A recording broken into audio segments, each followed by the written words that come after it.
হ্যাঁ, ছোট আনতে পারে, ঠিক আছে। কি বলছো তুমি? তুমি সারাক্ষণ ব্যথা পাও, সারাক্ষণ ব্যথা পাও। তাহলে আম্মু কথা কেন শোনো না?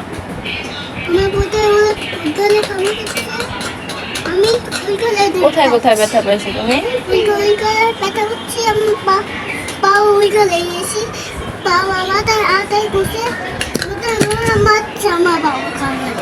তোমার পায়ে কামড় দিয়েছে? কষ্ট হচ্ছে তোমার?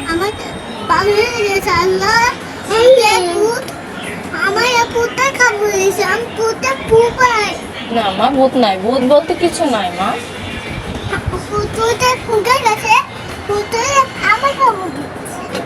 থাক, ভূত নাই মা, তোমার কামড় দেয় না, তুমি যে আম্মুর কথা শোনো নাই সেই জন্য তোমাকে ব্যথা পাইছে। আল্লাহ রাগ করে তোমাকে ব্যথা দিচ্ছে, বুঝছো? এখন বুঝছো যে আম্মুর কথা শুনতে হয়? বুঝতে পারছো?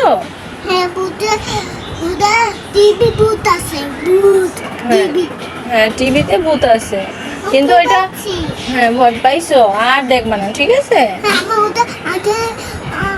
আমার দাদা করতে নাই, আমাদের বড়দের দাদা দেখে না, আমাদের